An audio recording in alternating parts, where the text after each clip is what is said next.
You need to buckle down. Can we imagine some of these things happening in business? Once you release it, it's out of your control. Businesses that are liquidating, did they ever develop unfair advantages? I think it's a pretty sad thing. I was like, oh my God, your emotions lead your actions. That's a really lazy way. It's just obnoxious as hell, like a big giant speed bump to my brain. Apply it to your business and grow like a weed. Today's special guest is a Hall of Fame nominated marketer, best-selling author, and Wall Street Journal cartoonist, Stu Heinecke. Stu is an incredible individual with amazing insights. And today we jump into one of his books, which is all about growing like a weed. He feels that all businesses should grow like a weed. Look, the title of the book definitely appealed to me. I thought it was strange, unusual. Why would we want to do something negative? Because we look at weeds as negative, but what he shares and the models and frameworks that he shares are phenomenal. If you're in a team, if you're in a business or an organization, you're going to really enjoy this episode. So please sit back and enjoy. Stu, a huge welcome to the Lead on Purpose podcast. Thank you so much for having me, James. What a long distance connection we're making. Yeah, you're on the beautiful West Coast there, up very near Seattle, where I spent a lot of time living. And I'm down here in New Zealand, but it feels like we're right next door having a cuppa together. Doesn't it? It's just amazing. Yes. Well, thanks for having me on. No, absolute pleasure. And I have to say that your book, How to Grow a Business Like a Weed, my first reaction was like, what? Weeds in business? That sounds terrible. And then I went, oh, no, wait. Weeds just grow and grow and grow, and they're everywhere, and they're relentless. This is fascinating. And I started to dig a little bit deeper and seeing who the people you've been working with and helping. I was like, okay, we really need to chat because arguably most people that are listening or watching this right now, they either have a business or they're working in a business and they want to help it grow, or they want to add more value in their workplace. So the things that you cover, I know are going to really help. So why did you go down the route of weeds? What inspired you to go that route? Well, I actually was going down a road. That's where it came from. I was driving the Santa Monica freeway in Los Angeles a long time ago, and all of this just happened in a split second. But I'm driving down the freeway. There are 6 lanes of traffic going one way, 6 coming the other way, and then a 20, 30, 40 foot wide median in the middle of it. It's all concrete, and growing from a crack in the concrete of the median was a dandelion, I noticed. And my gosh, we see that millions of times. We see it everywhere. But this one time it really caught my attention. And I as I whizzed by, it looked happy. I was thinking, look at this thing. It's just kind of bouncing around in the turbulence, and it has these happy yellow flowers and those seed pods, and then the seeds are flying around, and it just looks like it's happy to be there, making a living wherever it landed, and running its process. And I just thought, God, that's incredible. How can I live up to that example in my business, in my career? And that just set me on this long journey. Not on the Santa Monica freeway, mind you, because that one was over quickly, but a long journey of discovery about, well, what is it about weeds? What do they do? Are they all one species? Of course not. They're not. But what's the nature of weeds? And really more importantly, how is it that they grow like a weed? Do they have a unified model that they all follow? And it turns out they do, which is amazing. And it is something that we can apply to our businesses. And so that's the genesis of the book. Amazing. I love how organic that comes about, and it's just from the things around you happening. So what are those say pillars or elements of weeds that help them grow, and how do we apply that? Well, one is if you have weeds in your yard, and I realize you're in New Zealand and I'm in Seattle. So in our top of the world, in our half of the world, the weeds are just coming out. In your half, they're dying off. They're going sentient. Senescence, I think, is what it is. But they're winding down for the fall and winter. But here they're just coming out. They're just emerging. And when we spot weeds, God, we've all been through this. If you have a weed in your yard, actually, if you just spot one dandelion, you need to look up because they're never alone. There are always a lot of them there. And that's part of what gives them so much power. And, but if you spot them, and let's say you go over it with your lawnmower and mow those things down, we know what happens. They come right back. They come back faster than the grass does too, probably about 3 or 4 times as fast as the grass does. So there's an apparent mindset there, isn't there? I mean, they're resilient and adaptive and urgent and aggressive and persistent. They're all those things that we want as a mindset as an entrepreneur. And so that's one thing, is that they leverage this fierce mindset, and then they do it against a set of unfair advantages. I mean, then they don't do anything without unfair advantages. So they cultivate. Well, let's say through their evolution, they've cultivated, because we can do it in our businesses quickly, but they've done it over the space of millions of years, that they've cultivated this series of unfair advantages that allow them to do things that other plants don't do. I mean, for example, the crack in the concrete median in the freeway usually doesn't host, I mean, we see it host weeds all the time, but we usually don't see, let's say, oak trees growing out of a crack in the concrete median in the middle of a freeway, or a rose bush or petunias. Those plants are too polite. They're too, I don't know. They don't have this. They probably do have some sort of unfair advantages. I mean, oaks grow large. Maybe that's one, but basically they don't ply their trade with unfair advantages. And as a result, they don't spread the way weeds do. So, if you were, if you were driving down the freeway with me and you wondered, how on earth did that dandelion get there? Because it's a sea of concrete, and moving tires. How could a plant even exist there or get there? And we know exactly how it gets there. That it has seeds that fly around, and they probe every possible opportunity to take root. And one of the seeds happened to land there, and they just make a living there. And so just the fact that they have seeds that can travel I'm not sure how far dandelion seeds can go. I think it has to be at least miles, maybe tens and tens of miles, 20s, hundreds of miles. I don't know. But there's another plant that actually, it's the Canada fleabane, that has a similarly tufted seed that can travel up to 300 miles in whatever direction the wind's blowing in. So it's not that they're not going to go against the wind, but that's a 600-mile radius. You can see that from space. That's a big area, and that one plant can colonize. It won't colonize the whole 600 mile wide circle, but it starts to colonize all of that. Really, I mean, when together they colonize all of it, and so you see this rapid spread that you don't see from, let's say. I mean, the one example I always comes to mind is sequoia trees, those giant trees in California that they're the biggest trees in the world, and their range, the map of their range is these 2 tiny dots next to Fresno, California. That's it. That's as far as they've spread. Whereas if you look at the map, the distribution map of, let's say, well, really any weed, but certainly dandelions, it's 6 continents. So which one has the better model for spreading and conquering territory? Yeah, obviously it's the weeds, and they do so many things that are done with unfair advantages. And another one is they never do anything alone. They always show up in scale. As I mentioned just a moment ago, if you spot a dandelion in your lawn, look up. There's not just one. They never show up as just one. There'll be at least dozens, if not hundreds, in your lawn. And, each one of those is producing up to 15,000 seeds. It's never going away. We know. We've been through it. We've all been through it. They don't go away.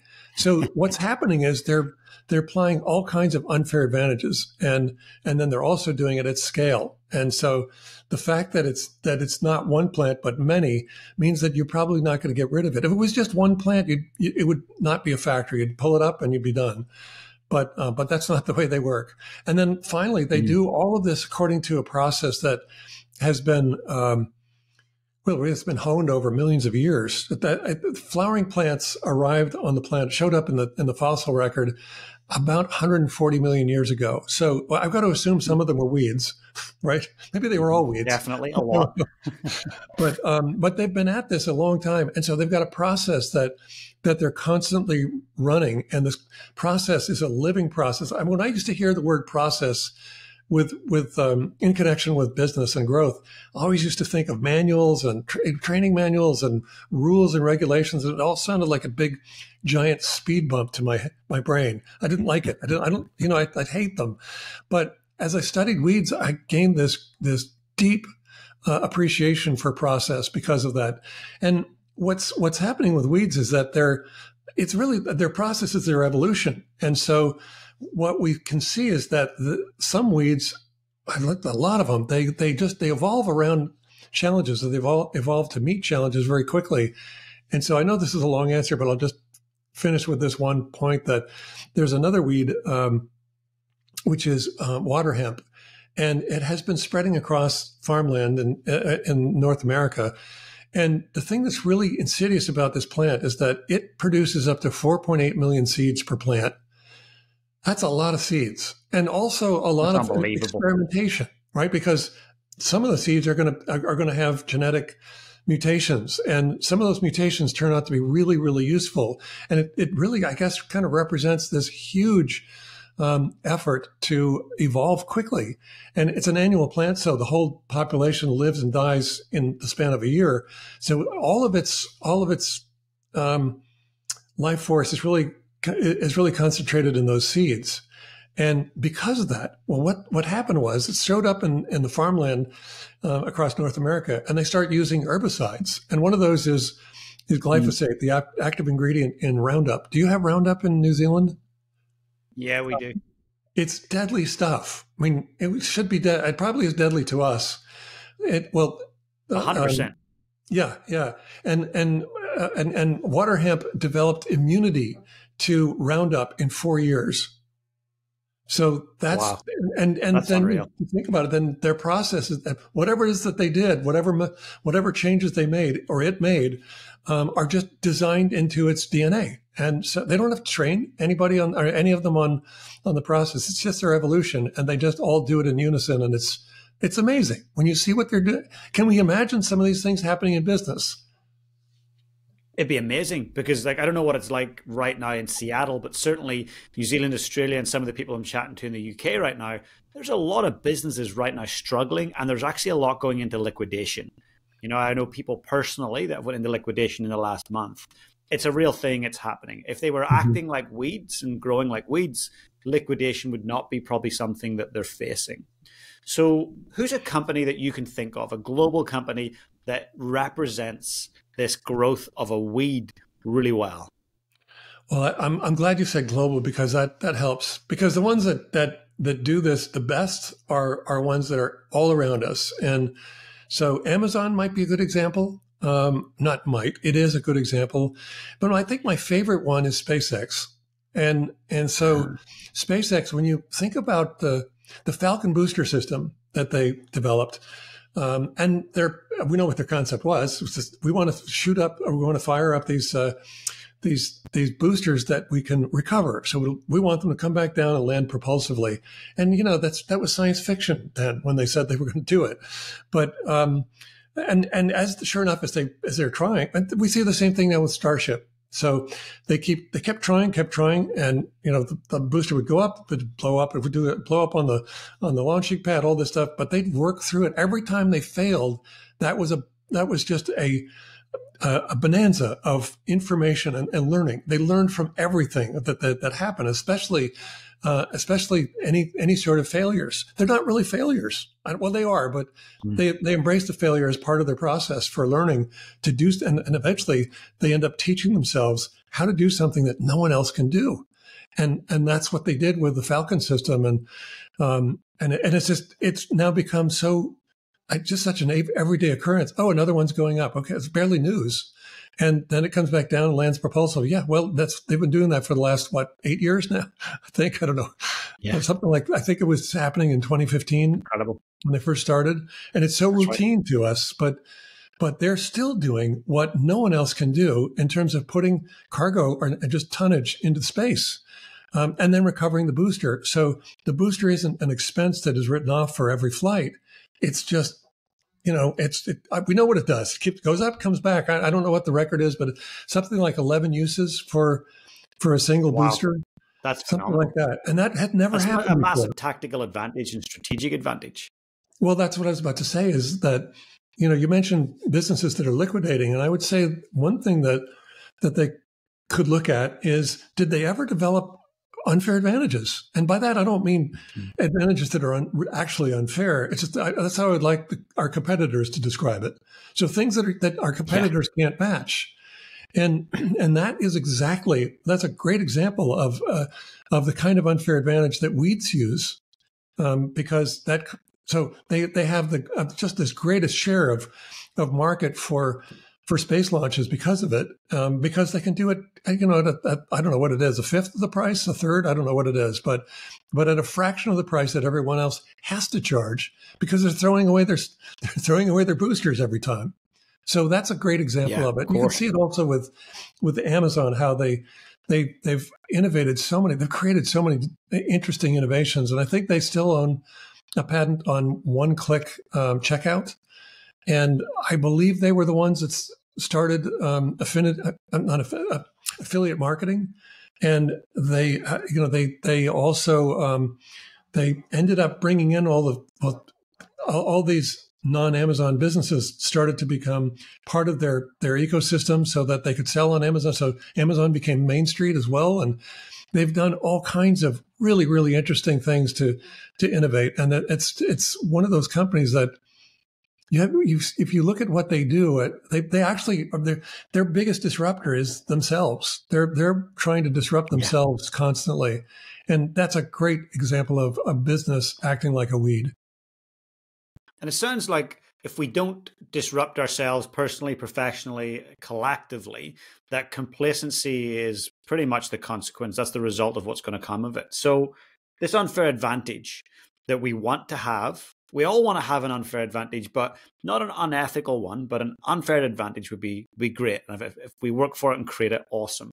How do we do that? How does a team, an organization create this advantage for themselves? Well, I think the first thing that they should do is take stock in why are they starting a business? What is it about? And is anyone else doing it? Do they have competition? And or are they starting as Christopher Lochhead says, are they starting their own category? That's a great unfair advantage. Think about that. Yeah.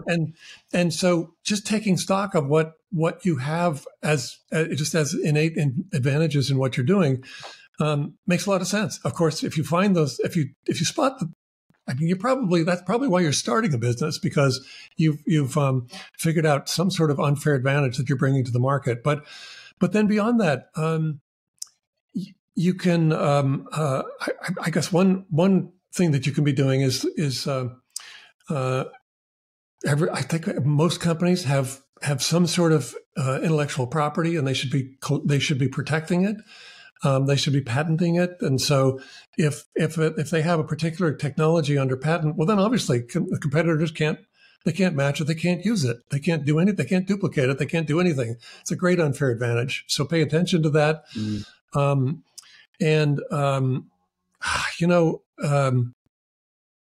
Gosh, I'm trying to think of some of the other. See the idea of, may I jump in? So I was thinking about this IP concept. So we all want to protect our IP. Now, my question for you is, what's your thoughts on AI? So let's say I've got some IP around a framework, and it's thought leadership. And I've got the International Intellectual Property Office. It's all been squared away, registered trademarks.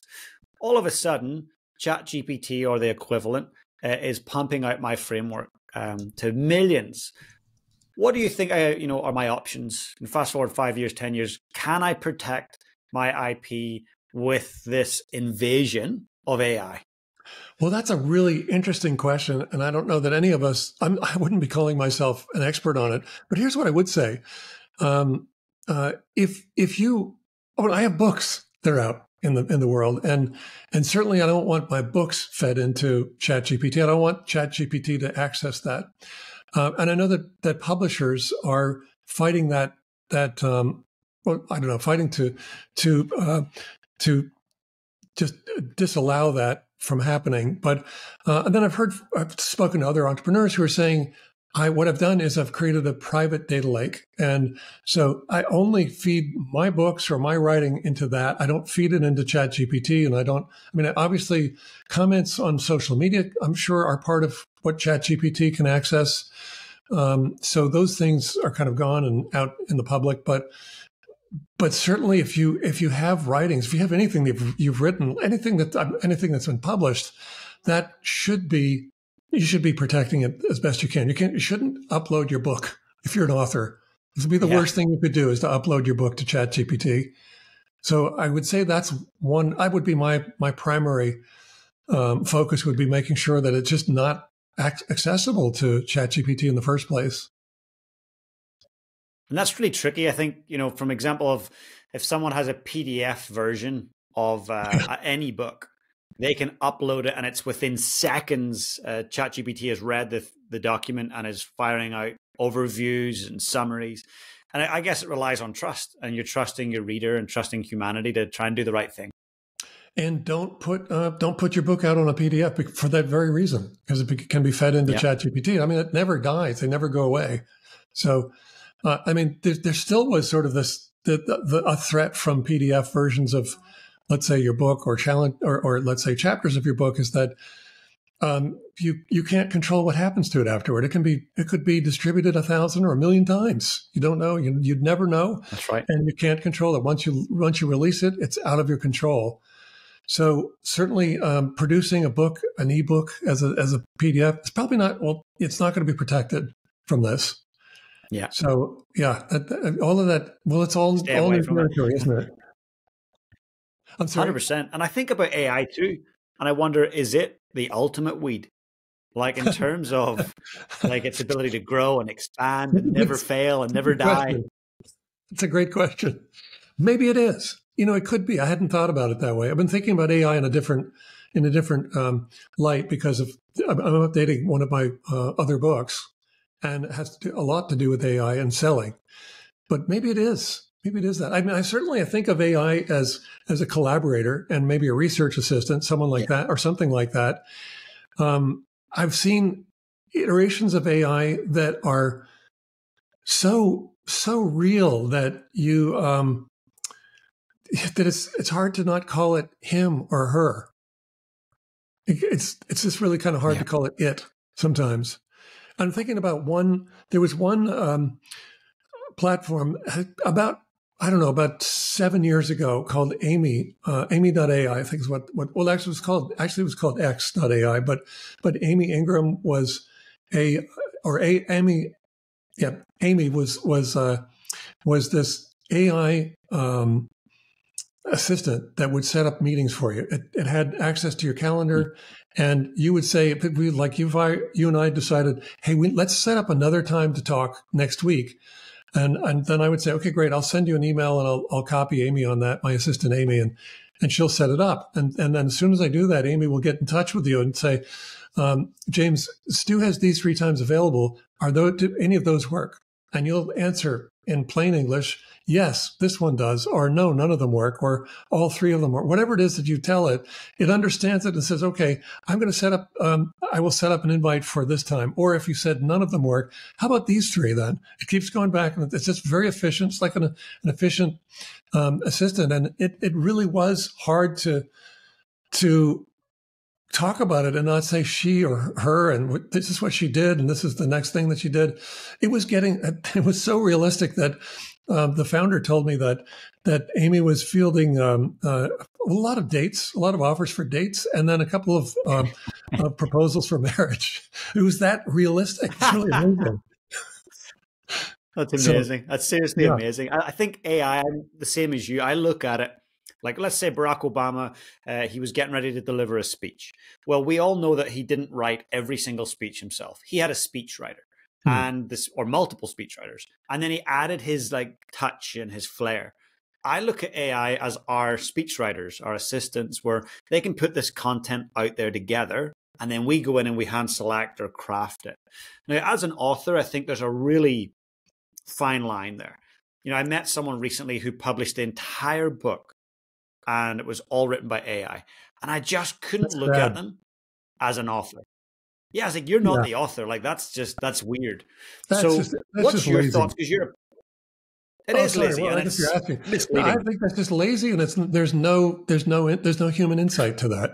What was your perspective? What is it that you learned? What did you go out and learn and research? What new knowledge? Because all it's doing is drawing on knowledge that has already been written, things that have already been written. So, what new thing are you bringing to the conversation to humanity? And you're not bringing anything new. You're just bringing a rehash that you didn't even write. I think that's a really, Totally. I don't know. I think it's a pretty sad thing. I will never write a book in that way. I want to find out. I want to go through a journey of discovery and figure out, just as I described with the weeds. I want to figure out what it is. If we had ChatGPT then, what would it say?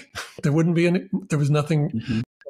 I hope they say about what it does, sort of like what it does today, and it hasn't had access to my book. But still, you would only get old information. I mean, it's just stuff that's already been written. So, yeah, I think that's a really lazy way of saying, I'm an author now. You're not even an author. I don't know. Yeah, 100%. Do you use ChatGPT yourself when you're writing for research? I've only used it a few times. I don't use it a lot, but sometimes I use it just to make suggestions, and it's really good at it. I mean, to suggest an outline for a book about this, it does a beautiful job. You go, oh, okay, I might use that as a reference guide. But the programs that I've been using, or let's say the platforms I've been using a lot, are 11 Labs. I don't know. Do you know 11 Labs? No. I'll explain in case anyone doesn't know. But it's a text to voice platform, and they've got a lot of voices of different accents, women and men, and you can just type a text into a box, and then it'll create it'll read it. It'll just create an audio file of that passage as as somebody speaking it. But you can also go in and you can do this for free. You can record 2 or 3 minutes of you speaking into a microphone, and then upload it, and it'll produce for free. It produces an AI voice model. So I did that, and I'm using that in videos, and it's really interesting because is it pretty close? It's really well. It is and it isn't. Here's what's going on. It sounds just like me. It is my voice, but it sounds like Jeff Goldblum doing the delivery. It's actually a little smoother than I am sometimes. I love it. That's pretty cool. And then I've been using that, and I've been I went to Leonardo.ai. I actually use Midjourney a lot for images, but I went to Leonardo and I uploaded a headshot of mine, and I said, I hope you'll know this reference, but I said, okay, I want to develop a character that's half me and half Max Headroom. Do you remember? Do you know Max Headroom at all? No. You got to look him up. He's this obnoxious character from a movie originally, and it was the first instance of, let's say, an AI agent on a screen. So it was just the head. It was just his head and shoulders, and I love it. And he was just obnoxious as hell. He was great though. So I had Leonardo render a bunch of renderings that were a mix of me and Max Headroom, and finally found what I liked. So when I do those recordings on 11 Labs of the scripts that I've written, well, then I take the output, the audio file, and I bring it over to another one, d-id.com.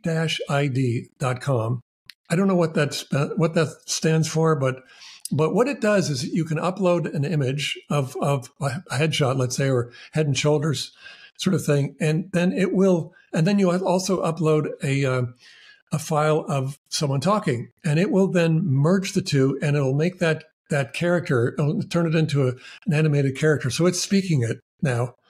And so I use that a lot in video. Wow. I love that. And then I've got to say, Midjourney is just a blast. I've been using it to produce all sorts of art that I wouldn't be able to produce. I'm a cartoonist too. I don't know if you knew this, but I'm one of the Wall Street Journal cartoonists. And so I can produce that art, but it has turned me into an illustrator. So essentially, I mean, you can use it to do all kinds. I mean, you just have to learn how to prompt it to give you what you want, and suddenly you have illustrations that hadn't existed before, and images that you couldn't get, let's say, in a stock image platform somewhere. So you can create these great, great things. I've been creating backgrounds for Zoom calls and all kinds of things, all kinds of really interesting minimalistic illustration styles, and it's amazing. It's just amazing. And I do think that, we've talked about what is AI, and I think certainly it's a collaborator and it's an enabler, but I think it's actually part of our evolution. I think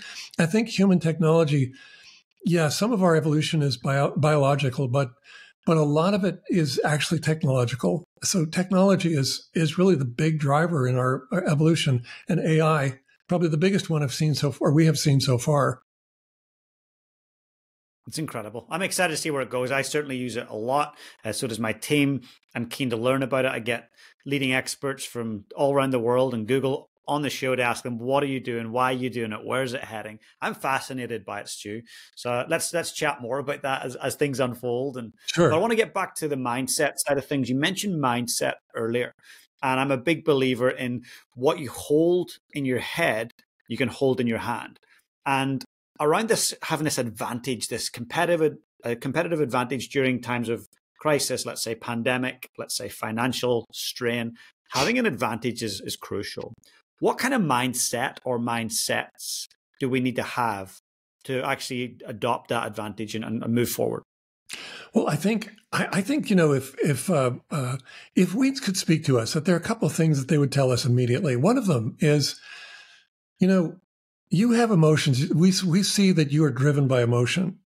We don't have emotion, so we're not driven by it at all. We're driven by process, and I don't know what else, because they do it so aggressively. I don't know that that's really a process. It's just how a process is run. But I think that they would tell us, look, rather than letting your emotions lead your actions, why don't you try the other way around? Try letting your actions lead your emotions. And, if you do that, if you make that adjustment, it's really amazing. So, for example, I guess this isn't really a business thing, but I've been wanting to get into the gym. I had been wanting to get into the gym, and it finally came to the point where I just said, but I wasn't doing it. That's the point. I just didn't feel like it. Well, that's emotions leading actions. And as I studied weeds, I realized you just need to do I guess it's pretty obvious, but you need to let your actions lead your emotions. And by going in, and I go into the gym most mornings, by the time I come out, I was like, oh my God, I obviously feel stronger, but I just feel so excited. I can't wait to start the day. And that's a very different feeling from, I really don't feel like going in. So I think that in business, in anything, all parts of life, we should be focusing on letting our actions lead our emotions. So what are our desired actions? And whatever they are, push them through. Don't say, I'm depressed, or you may be depressed. But what's interesting is that as I formulated that for the book, I came to realize that in psychology, or psychiatry, there is a therapy. I'm trying to remember. I think it's called behavioral activation, and it's exactly that. It's almost like they might as well be saying, look, if you want to stop being depressed, act like a weed, perhaps. I don't know. But I know what they do is Amazing. They say, sort of the core of it is, what would you be doing if you weren't feeling depressed? Well, whatever that is, go do it. That's what you need to do. And we know that depression causes us to say, I really don't feel it. Well, just like the gym, I really don't feel like it. Depression keeps pulling us back into or further into it. Whereas if you break the cycle by saying, okay, well, the thing that I would be doing right now if I was really feeling great is I'd be at the gym, or I'd be at the gym every morning. Then go do it. And it changes it. It leads you to this new place. And it's a great way to just to take on all of those attributes that I mentioned that are part of the weed mindset. I love it. Thank you for sharing that. And I'd like to talk about the WEEDS model. So I'm assuming that the acronym WEEDS is going to give us some things to think about and take action on. What are those strategies? Well, I did in the book. I laid out a 8 levels of strategy for generating unfair advantages. So, and obviously it corresponds to the parts of the weed. So it starts at the top of the weed where the seed pod is and the seeds are, and of course, we think about dandelions again, that dandelion seeds and others, they've got these amazing unfair advantages because they fly around. They don't just drop to the ground and spread, and not spread at all. They fly around. And so what kinds of things can we build into our business, into our models for our businesses that cause people to take notice and say, wow, oh, that's incredibly clever, and have it, I don't know, let's say maybe it gets passed along virally, but what are those things that allow us to spread in that way? In the same way that weeds do with their seeds and other ways. Another one is seed pods. Seed pods are multipliers of those seeds. And so, because you think about it, a dandelion plant, again, has that tall stalk and then that geodesic dome of a geodesic arrangement of seeds. And it's the most efficient arrangement of those seeds to let them all launch, to get them all out into the air, flying around and probing every possible opportunity and conquering new turf. So what kinds of things can you use to amplify the reach of your seeds? And seeds are, I think, analogous to anything that causes people to become aware of us and form the intent to transact with us. So what are the things in the seed pod strategy? What are the things that you can do to multiply their reach? And you do things like you guest on podcasts like yours, like what we're doing right now. You do things like that. You get publicity. You use social media to amplify. You team up with other platforms to reach. Well, actually, that goes to another level of strategy. I should sort of save that for a separate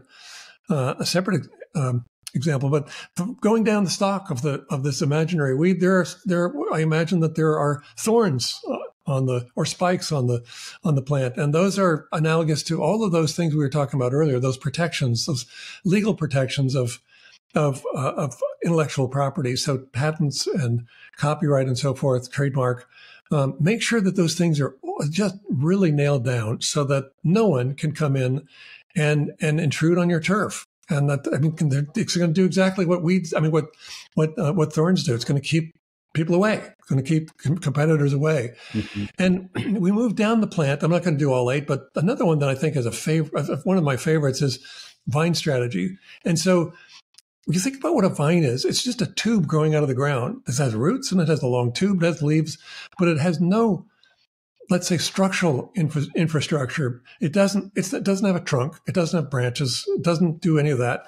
It just crawls up it grows up whatever is nearby. So it borrows the structure of others. It'll go up on the top grow up the side of a tree, and it'll end up in the crown of the tree. And by doing that, it gains dominant access to the resources that we need to grow. And in the weeds case, it's sunlight, and of course it's also planted in the ground, so it's sunlight and then also water. But it gains dominant access to those two things, even though it's a ground dwelling. If it was on its own, it would just be on the ground, lying on the ground like a heap of rope.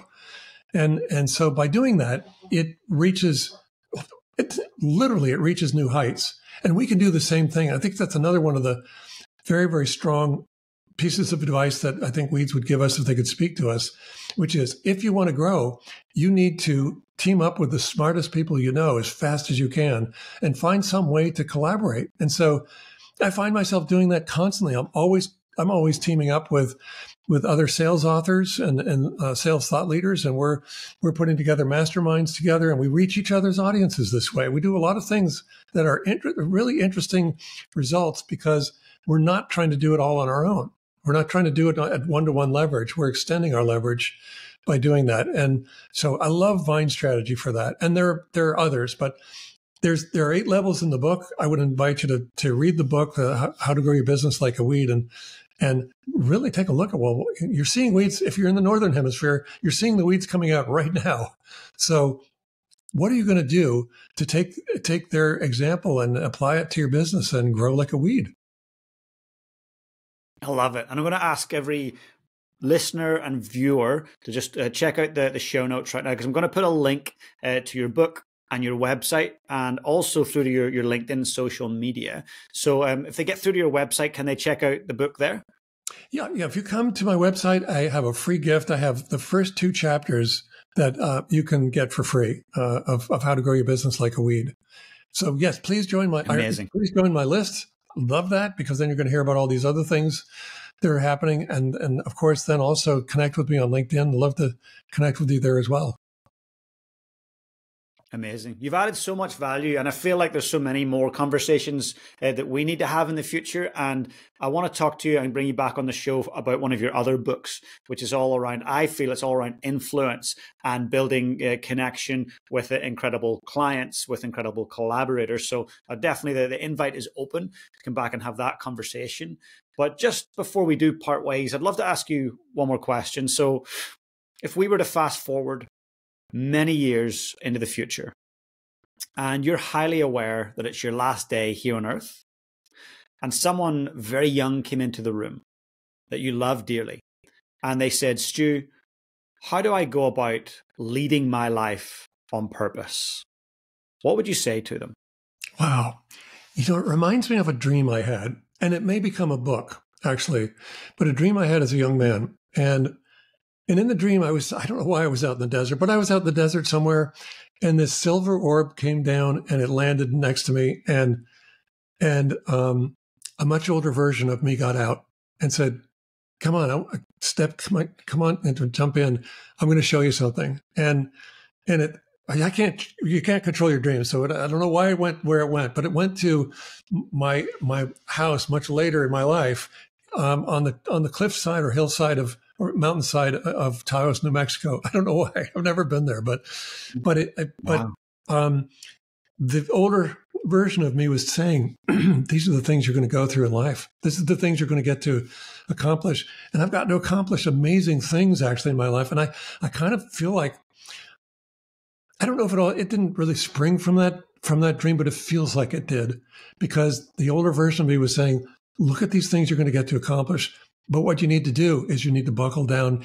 These things that you're interested in, you need to delve into them much further. Cartooning was one of them, and so there's magic in cartoons. You don't realize it now, but readership surveys show that cartoons are almost always the best read and remembered parts of magazines and newspapers. You need to use that in your marketing. If you do, this is part of what you're looking at is what's going to happen for you in your life. When you have this, I had this fantasy, and as a young man that I guess from James Bond films and Uncle Velvet commercials and ABBA probably as well. But I realized as a high schooler that I really loved these blonde Scandinavian women, and there was no one like that around in Boston where I was growing up. And so I came up with this thought occurred to me that, oh my God, what I should do is I should go there to one of those countries and spend a few months and meet someone and bring them home. Oh my God, what a great adventure this would be. I ended up living that. So, I ended up, I saw my wife in a magazine, and I went, and it turned out she lived in Copenhagen, and I went and met her, and I'm shortening a very twisted, not twisted, but a very, a story with a lot of twists and turns in it, but I saw her in a magazine and flew to Copenhagen and met her. And so the older me would have been saying, you won't believe what's about to happen. And I think that might answer your question. That's what I'd be saying. Oh my God, if you could just see it, if you could just see the amazing things that you're going to be able to do, you might have you'd be just hitting it every day as hard as you can. And you should be, because these things are coming. Incredible. Stu, I want to thank you for that. It's beautiful. And actually, when we do talk again, I want to start that show with the full story about how you went to Copenhagen, how it all unfolded. It sounds fascinating. I love it. But I just want to say a huge heartfelt thank you for today. Sorry to pop in there, but it'll make a lot of sense, because the next book we'll talk about is how to get a meeting with anyone. And that was probably the best meeting I'd ever had. I bet. Yeah. I definitely want to read that book. Yeah, that's going to be a great book, because, in my world, I'm meeting great people all the time, and there's other great people I'd like to meet. So there's got to be things in there that would definitely support me on my journey. So I'll be your first reader. Wonderful. Awesome. Hey, well, Stu, thanks a million. You take good care. Thank you so much for having me on. What a pleasure. It was really a lot of fun.